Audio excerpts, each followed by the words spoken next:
सास की दुकान। लक्ष्मी जी की दो बहुएं थी, सुमन और राधिका, और दो बेटे, अजय और सुशील। लेकिन लक्ष्मी जी के बहू बेटे उनको अपने साथ रखने को तैयार नहीं थे। बहुओं के तेज स्वभाव के चलते लक्ष्मी जी को अपना ही घर छोड़कर एक किराए की कोठरी में रहना पड़ रहा था। कुछ दिनों से उनके बेटों ने उन्हें पैसे देना भी बंद कर दिया था। ऐसी स्थिति में लक्ष्मी जी ने अपनी जमा पूंजी से एक छोटी सी दुकान खोली। एक दिन शाम के वक्त, अजी सुनते हो, तुम्हारी माँ ने दुकान खोली है। दुकान अब इस उम्र में दुकान पर बैठेगी वो। अब क्या किया जा सकता है, माँ की तो बुद्धि सठिया गई है। मोहल्ले में मजाक बनाएंगे सब हमारा। अरे जेठ जी, इसमें परेशानी क्या है अगर सासू माँ ने दुकान खोली है? हाँ हाँ, राधिका ठीक तो कह रही है। अपनी दुकान पर बैठी रहेगी, कम से कम हमें परेशान तो नहीं करेंगी। हाँ, वैसे बात तो ठीक है। खुद के दो पैसे कमाएंगी तो कभी कभार हमें जो खर्चा देना पड़ता है ना, वो भी देने से बच जाएंगे हम लोग। फिर किस बात की परेशानी, खोलने दो माँ को दुकान, हमें क्या। वैसे भी अपनी कोठरी में चुपचाप रह रही है ना, चाहे दुकान खोले या मॉल बनाए, हमें उससे क्या लेना देना। अगले दिन सुमन अपनी सास की दुकान पर पहुंचती है। सासू माँ, आपकी दुकान में शक्कर है क्या? शक्कर जरा 1 किलो दे दीजिएगा। हाँ हाँ बहू, है ना? लो बेटा, 1 किलो क्यों, 2 किलो ले जाओ। सोच लो सासू माँ, घाटा हो जाएगा आपको। पैसे नहीं देने वाली मैं। देखो सुमन, ये मेरी दुकान है और यहाँ पर जो भी कोई सामान खरीदने आता है उसे पैसे तो देने ही पड़ते हैं। अरे सासू माँ, ऐसा क्यों करी आप? अरे देखो ना, घर पर आपका बेटा और पोते पोती दूध में शक्कर डालने के लिए कब से इंतजार कर रहे हैं। जरा उनके बारे में तो सोचिए। अरे ऐसी बात है क्या? मुझे नहीं पता था। बहू एक काम करो, वैसे भी पहली बार आई हो ना, ये शक्कर तुम ऐसे ही ले जाओ, पैसे देने की जरूरत नहीं है। अगले दिन राधिका भी अपनी सास की दुकान पर पहुंचती है। प्रणाम सासू माँ, कैसी चल रही है आपकी दुकान? बस बेटा, जैसे तैसे करके काम चला रही हूँ। तुम बताओ, घर में सब राजी खुशी है ना? हाँ हाँ मम्मी जी, सब कुछ ठीक ठाक है। बताओ राधिका बहू, कैसे आना हुआ? कुछ काम था क्या? वो ना मम्मी जी, मुझे जरा 5 किलो आटा चाहिए था।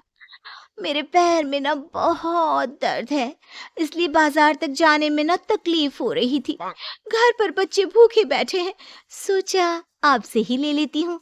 हाँ हाँ, क्यों नहीं बेटा, ये लो 5 किलो आटा ले जाओ। हाँ, लेकिन मम्मी जी, आपने जिठानी जी को शक्कर फ्री में दी थी, तो मुझसे भी पैसे तो नहीं लेंगी ना?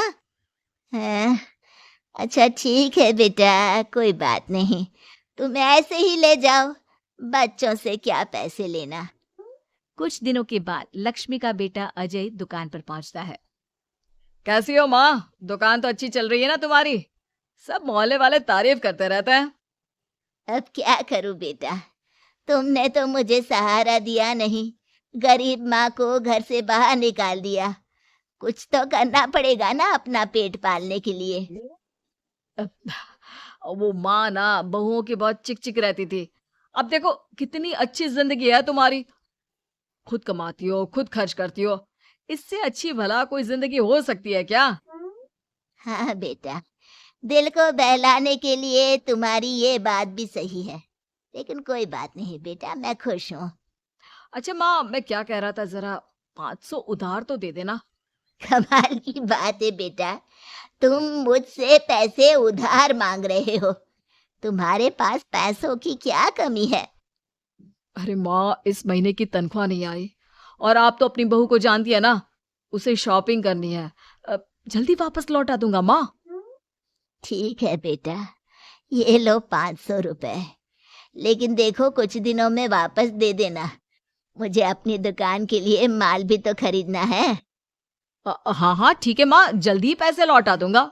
बहुत दिनों तक अजय अपनी माँ लक्ष्मी के पैसे वापस नहीं देता। और सुमन और राधिका बार बार किसी न किसी बहाने से अपनी सास लक्ष्मी की दुकान से बिना पैसे दिए खूब सारा सामान ले आती है, जिसकी वजह से लक्ष्मी को अपनी दुकान में बहुत घाटा होता है। फिर एक दिन जब राधिका सामान लेने के लिए लक्ष्मी की दुकान पर पहुंचती है, सासू माँ, जरा वो 1 किलो दाल तो देना। नहीं बहू, अब मैं तुम्हें या सुमन को कोई सामान फ्री में नहीं देने वाली। तुम लोगों ने कभी कोई मदद नहीं की मेरी, उल्टा मेरी दुकान से फ्री का सामान ले जाकर मुझे मुश्किल में डाल दिया है। लेकिन मम्मी जी, हम तो आपके बच्चे हैं ना। अगर इतना ही मेरे बच्चे हो तो फिर मुझे घर से बाहर क्यों निकाल दिया? देख बहू, अब मैं तुम्हें 1 रुपए का सामान भी फ्री में नहीं दूंगी। और जाकर सुमन को भी कह देना, आए दिन तुम्हारा पति मुझसे उधार ले जाता है और वापस भी नहीं लौटाता। राधिका गुस्से में घर वापस आती है। घर आने के बाद, क्या हुआ राधिका, बहुत गुस्से में लग रही हो तुम? सासू माँ की दुकान पर गई थी ना? सासू माँ का तो कुछ करना पड़ेगा, जब से ये दुकान खोलकर बैठी है। अक्कड़ तो देखो उनकी। अरे लेकिन हुआ क्या है? होना क्या है, दाल लेने गई थी, मुझे 4 बातें सुनाकर उल्टा भेज दिया, कुछ दिया भी नहीं। ये तो सासू माँ ने ठीक नहीं किया। देखो मेरे पास ना एक बहुत अच्छा प्लान है। कैसा प्लान भाभी? हम अपनी सासू माँ की दुकान में किसी चोर से कहकर चोरी करवा देते हैं और सारा सामान अपने घर मंगवा लेंगे। उसके बाद हमारे पास फ्री में सामान भी आ जाएगा और सासू माँ की अकल भी ठिकाने आ जाएगी। ठीक है भाभी, मैं आपका पूरा साथ दूंगी।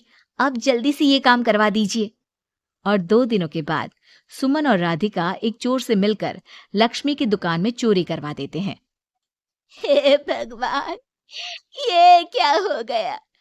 इस उम्र में जैसे तैसे अपना गुजारा कर रही थी, लेकिन चोर मेरा सारा सामान लेकर चले गए। अब क्या होगा? तभी वहां पर राधिका और सुमन पहुंच जाती है।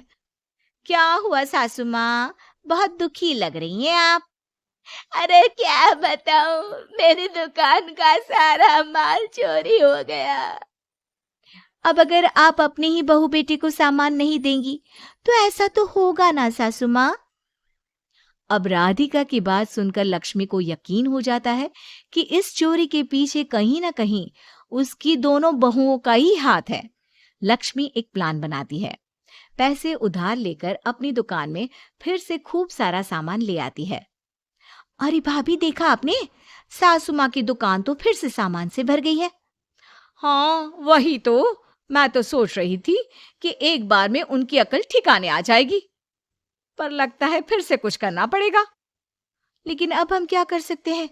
अरे वही जो हमने पहले किया था। इसका मतलब फिर से चोरी करवाएंगे? हाँ, उसके बिना हमारा काम कैसे चलेगा? और इस बार चोरी करने हम दोनों चलेंगे, कुछ नहीं छोड़ेंगे उनकी दुकान में।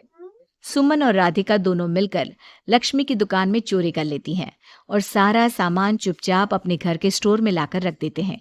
लेकिन सुबह होते ही लक्ष्मी पुलिस लेकर सुमन और राधिका के घर पहुंच जाती है।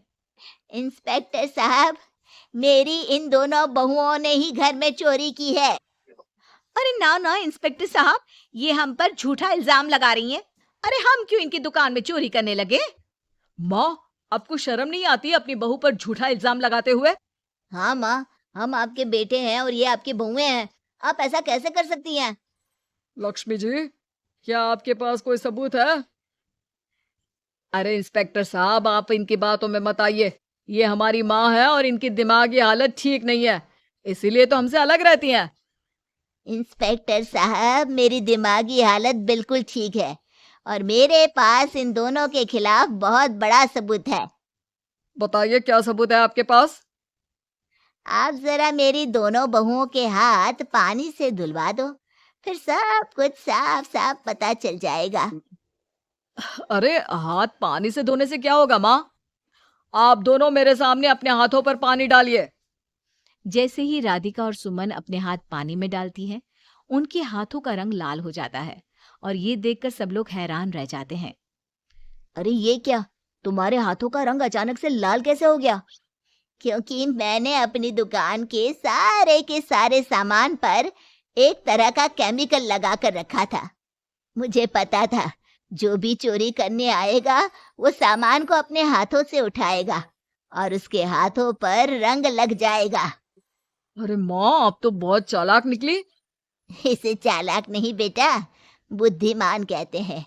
और जिसके तुम्हारे जैसे बहू बेटे हो उसे थोड़ा बहुत तो अपनी अकल से काम लेना ही पड़ता है ना। शर्म नहीं आती आप लोगों को अपनी ही माँ को परेशान करते हुए?